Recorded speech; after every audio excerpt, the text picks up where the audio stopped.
Hello, I'm Severin Suzuki speaking for ECHO, the Environmental Children's Organization. We're a group of 12 and 13-year-olds trying to make a difference. Vanessa Setti, Morgan Geisler, Michelle Quigg, and me.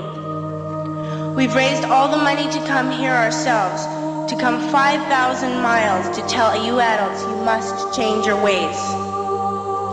Coming up here today, I have no hidden agenda. I am fighting for my future.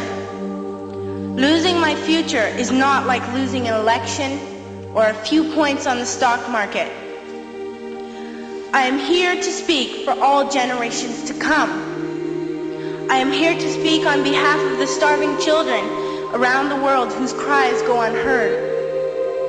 I am here to speak for the countless animals dying across this planet because they have nowhere left to go. I am afraid to go out in the sun now because of the holes in our ozone. I am afraid to breathe the air because I don't know what chemicals are in it. I used to go fishing in Vancouver, my home, with my dad, until just a few years ago we found the fish full of cancers. And now we hear of animals and plants going extinct, every day vanishing forever.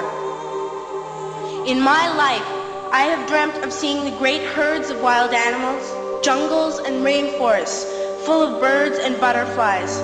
But now I wonder if they will even exist for my children to see.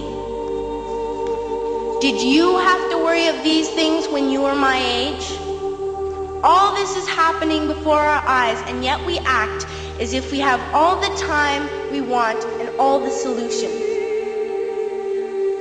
I'm only a child and I don't have all the solutions. But I want you to realize, neither do you. You don't know how to fix the holes in our ozone layer. You don't know how to bring the salmon back up a dead stream. You don't know how to bring back an animal now extinct. And you can't bring back the forest that once grew where there is now a desert. If you don't know how to fix it, please stop breaking it. Here, you may be delegates of your government, business people, organizers, reporters, or politicians, but really, your mothers and fathers, sisters and brothers, aunts and uncles, and all of you are someone's child. I'm only a child, yet I know we are all part of a family, 5 billion strong, in fact, 30 million species strong. And borders and governments will never change that. I'm only a child, yet I know we are all in this together and should act as one single world towards one single goal. In my anger, I am not blind, and in my fear, I am not afraid of telling the world how I feel. In my country, we make so much waste. We buy and throw away, and yet northern countries will not share with the needy. Even when we have more than enough, we are afraid to share. We are afraid to let go of some of our wealth. In Canada, we live the privileged life, with plenty of food, water, and shelter. We have watches, bicycles, computers, and television sets. The list could go on for 2 days.